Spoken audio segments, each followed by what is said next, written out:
Assalamu alaikum wa rahmatullahi wa barakatuhu. Welcome everyone to our pre-trip seminar for our February group traveling out on the 15th and returning back on the 23rd, inshallah, from JFK. Today, we will be covering a few topics.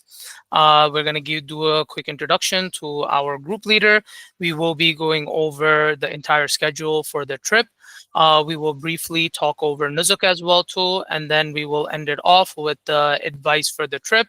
And we'll give you a checklist. All this information, it will be shared with you in the group chat as well too. So there's no need to take notes today. Just pay attention, inshallah, so you can have a good introduction and you know what to expect during the trip.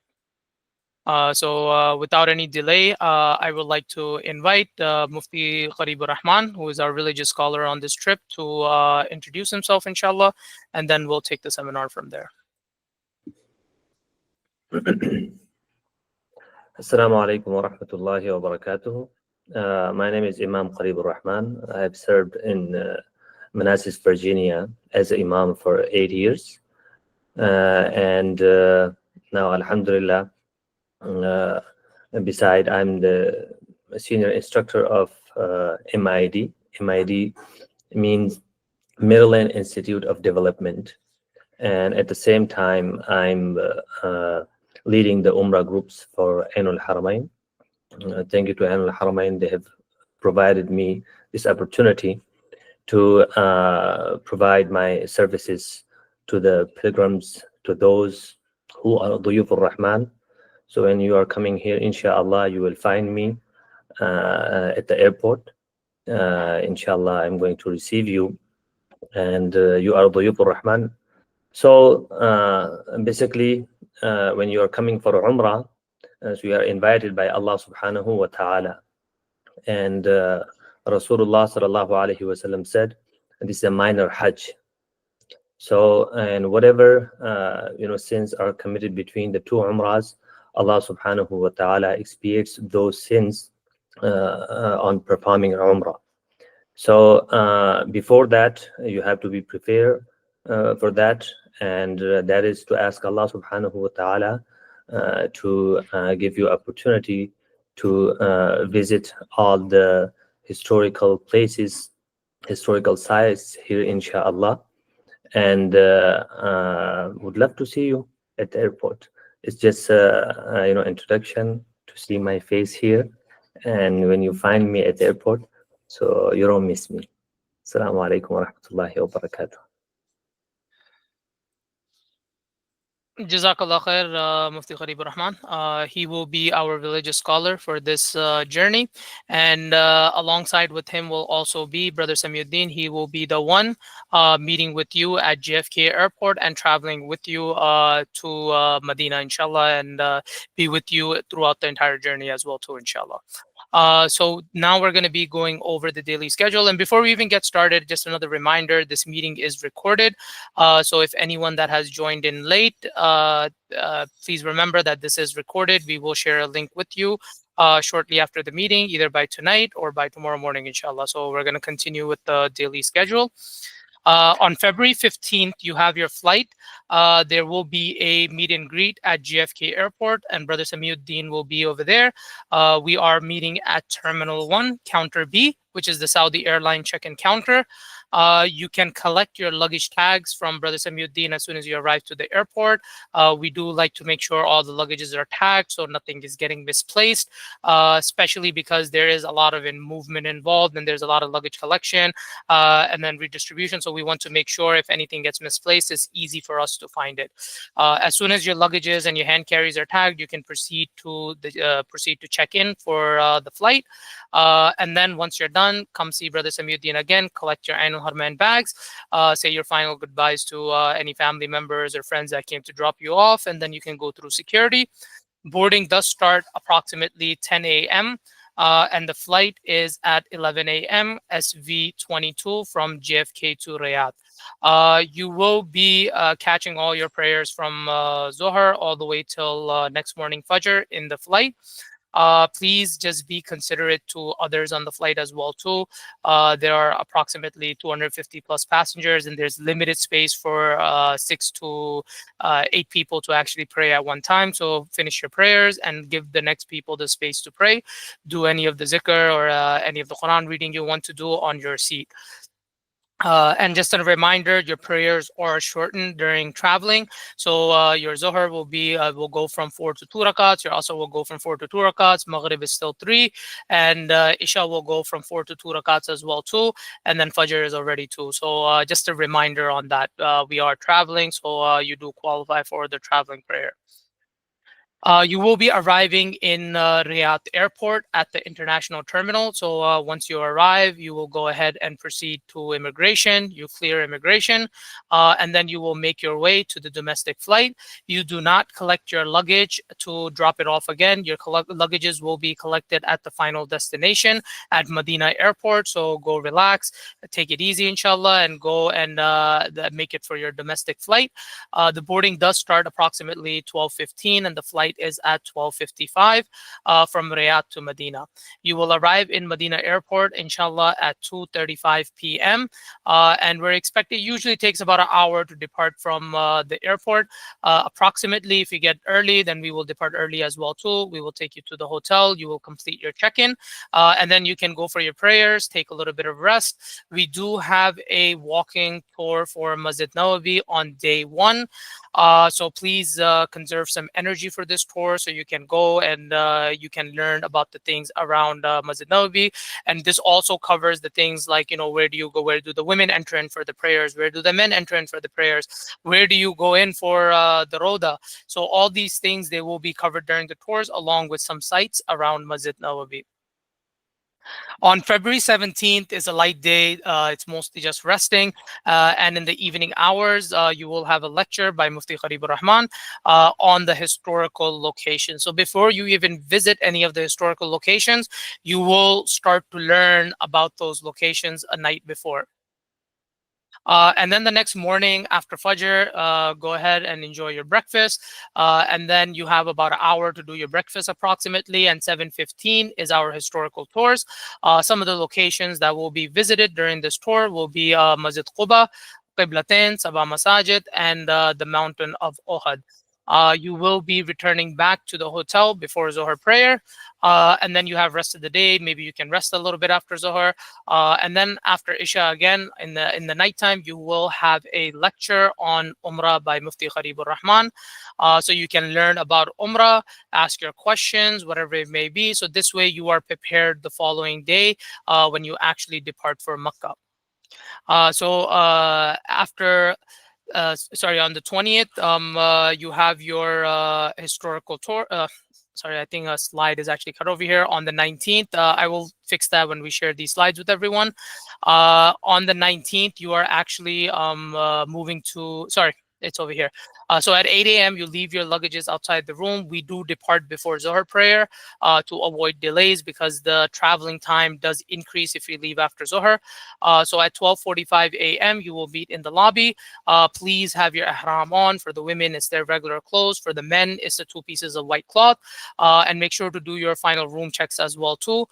There will be 2 stops on the route to Makkah. The first one will be at Miqat, where you just pray your 2 rakats and make intention for Umrah.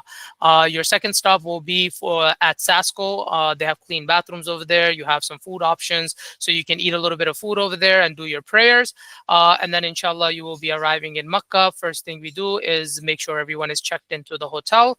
And then right after, we will inshallah go ahead and perform the Umrah with the group. You are welcome to go on your own as well too, especially if you have performed Umrah multiple times, but you are more than welcome to come join the group as well.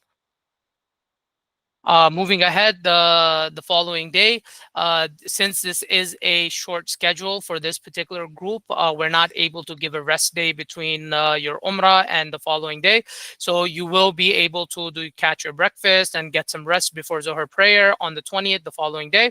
And right after Zohar prayer are your historical tours. So some of the sites that you will be visiting during this historical tour will be your Hajj sites, Jabal Nur, Jabal Sar, and then there's also also the graveyard of Jannatul Mala. So there are a few locations that you visit over here, and then you do return approximately around I would say like 5:30 p.m. From your tour. And then this is also a good day if you're trying to do another Umrah, inshallah. You can also perform it on this day. Of course, if you're feeling well, don't push yourself if you're not feeling well. On the 21st, it's Friday. It's a catch your Jummah prayer. If you're trying to pray in the Haram, please make sure that you leave early. And when I say early, I mean like pray Fajr, come back, do your breakfast, and leave around like 8, 9 o'clock in the morning if you want to pray inside Haram. They start closing all the routes around 10:30, 11 o'clock, and it's sometimes very tough to find space inside Haram. And of course, this is another option where you can perform an additional Umrah on February 21st. For February 22nd, you will leave your luggages outside the room for the bellboys to pick up. You will catch your Zohar prayer, and right after Zohar prayer, we are departing for Jeddah. We arrive in Jeddah. You will get checked into the hotel, and then we do have an activity or two planned in Jeddah as well too. Inshallah, we will let you know a day before because some of those things they're not set in stone. So we will inform you exactly how the Jeddah plan is going to go. And then we are departing for the airport approximately around 10:30, 11 o'clock. And then we will get to the airport and go ahead and proceed with our checking into the flight for New York. And there are a couple of things that we will cover in the tips for the trip as well too. But we will be arranging your Zamzam as well too. So please don't purchase any Zamzam in advance. Most of the loose Zamzam is not allowed to be checked in. And just keep those things in mind, inshallah. So once you're done checking in, you proceed to exit immigration and security checkpoint. Then they have trains in Jeddah Airport where you actually take to all the gates. And for the last couple of flights, I have seen the JFK flight actually being gate 50. It is a bit of a walk even after you get off the train. So just make sure you give yourself some additional time, not just for the walking, also for the additional security. So any US, UK, and Canada flights that leave from Saudi, they have an additional security point for them. And then at 3:25 a.m., you have your flight from Jeddah to JFK, and please make sure you're around the gate at least an hour before, so around 2:30, because sometimes there's a long rush, and I have seen many people miss their flights. It's a big airport, and you do get lost sometimes, so keep some of those things in mind, inshallah, and we will give you reminders for this as well too, inshallah, on the day of. And then at 9 a.m., you arrive at JFK Airport, Terminal 1. Just a reminder, the Zamzam does come all the way at the end, and it does take some time. So even if you have all your luggages with you, you may still be waiting for your Zamzam water to come. So just bear that in mind, inshallah.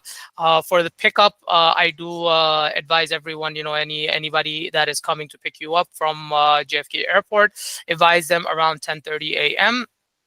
Because there is a lot of construction going on at JFK Airport.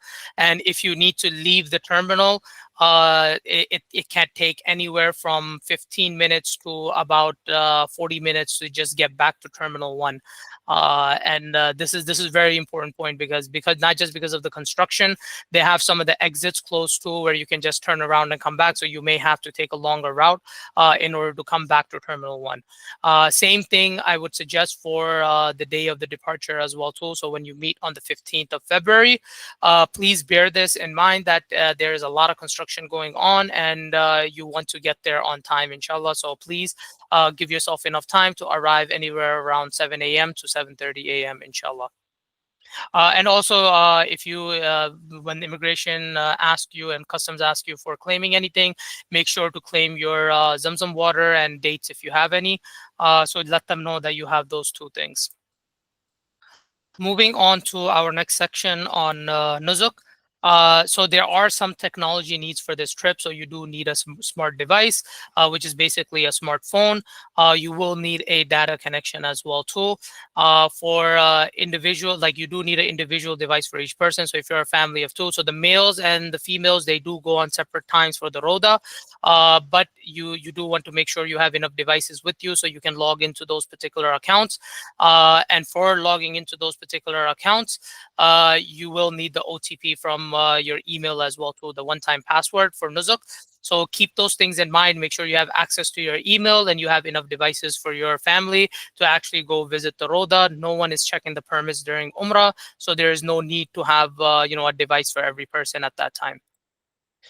For the permit timings, please, if you haven't taken out your permits, there are standby permits available from now. So you can start taking those out, but the actual permits, they will be opening up the Friday before on the 14th. So please try to avoid the tour times. So that is the morning of, so from after Fajr all the way till Zohar time on the 18th, please avoid that. And yeah, you can take your permits out all the way. Actually, these timings are wrong. So you can take it out from the 16th from 6 p.m. Going all the way to the 19th at 9 a.m. For Umrah, take out your permits on 19th of February for 10 p.m. time slot. So that will be 2,200 hours in the Nuzuk system. There are some permit rules, so I want to make sure everyone has a understanding of this. So you must wait 365 days between the regular permits for the Roda, which you take in advance. But they do have an instant track now, where if you're in Medina and you have your location on and you have it shared with the app, with the Nuzuk app, every 20 minutes the system refreshes, and you must be around Masjid Nawawi in order to obtain this particular permit. And you can go ahead and take a permit if something is available to actually go visit the Roda multiple times during the trip. For the Umrah, you can take out a additional permit as soon as one expires. And like I mentioned, no one is really checking it. For the last 2.5 years, I have not shown my Umrah permit at all. So for the Roda permit opening, as I was mentioning, it will open on 14th, the upcoming Friday. So in 7 days, you will have your Roda permits open for our week, but you can already start applying for the standby permits and inshallah, hopefully being able to get it. Or you can also utilize the instant track to actually visit the Roda multiple times during your trip, inshallah. These are some tips and advices from our team, inshallah, to make your journey a bit easier. Make sure to carry your passport and any other travel documents. So if you require a green card for your trip to get back into the US, no one will be checking while you're departing. But when you are returning, they will check it at the counter if you have a non-US passport. Please print a copy of your visa and also have a digital copy on your phone. Make sure all family members have joined the tour group, the WhatsApp group that we have created, because we do give you all the notifications through that WhatsApp group. For health, please make sure you're carrying all your daily medication that you need for the entire duration of the trip. Also carry a light jacket. It is a bit chilly around this time of the year in Medina, especially. And Makkah, you never know, if it rains a little bit or anything like that, the weather does tend to get cold. I also highly recommend to carry some Tylenol and some cough drops just in case you may need it during the trip, especially when you go from the heat and then into the cold and then to the heat to the cold. So the daytime is usually much hotter and nighttime is much cooler, especially in Medina. So we tend to start getting sick. So make sure you have some cough drops to soothe your throat and some Tylenol just in case you catch a fever. These are some things you want to take care of, before you actually travel out. Make sure to call your bank to find out whether they have any foreign transaction fees for your credit cards. And most of the places, they do accept Visa and MasterCard, but most of the places I've seen, like Amex, does not work. And please make sure you don't have any foreign transaction fees. If you do, sometimes it's better just to go with the cash option, but still have a credit card as a backup option as well. Also call your cell phone carrier to find out whether there are any charges for international roaming. You will need, at the most, you need low speed data for Nuzuk and for WhatsApp calls. So if you're connected to Wi-Fi or if you're connected to a Saudi SIM card, you will not be able to do WhatsApp calls. As long as you're on roaming data, you should be able to make WhatsApp calls.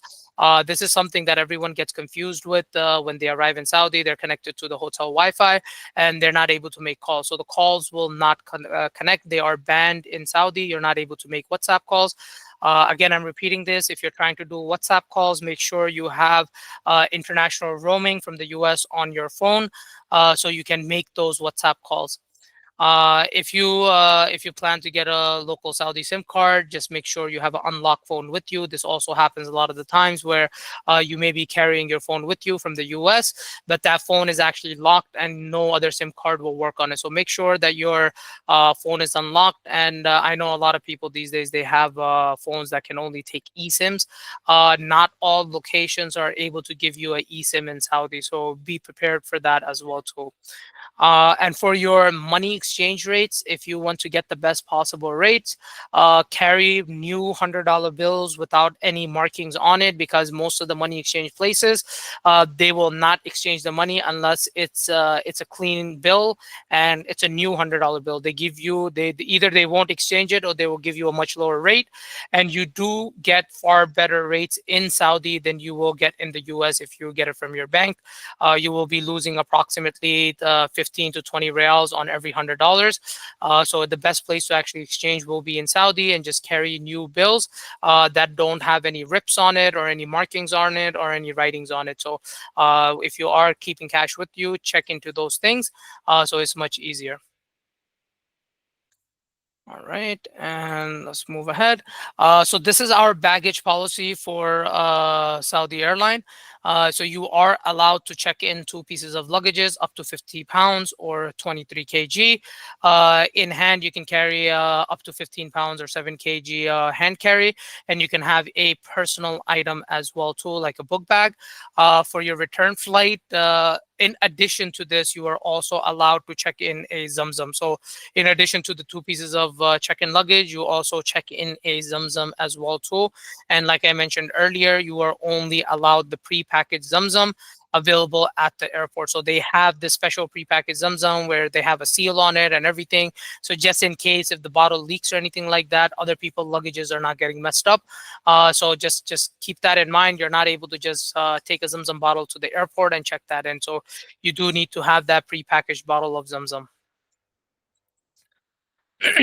So these are some personal recommendations from our team. Carry a refillable water bottle to utilize as much Zamzam as possible. So every time you go to Haram, both in Masjid Nawawi and in Masjid al-Haram in Makkah, you have Zamzam widely available. So you fill up your bottles, drink as much Zamzam as possible, so you can share your Zamzam with your friends and family when you get back to the US. Also, pack enough clothes for the entire duration of the trip. Laundry and dry cleaning services are very expensive in Saudi. And like I mentioned about the cash, even if you're planning to use your credit card during the entire duration of the trip, please still carry a little bit of cash. There are many things that you will not be able to use your credit cards or debit cards. These are some of the expenses, just to prepare yourself, like for daily expenses and some of the one-time expenses. For breakfast is included throughout the trip. So for lunch and dinner, it's usually around $10 to $20 per meal.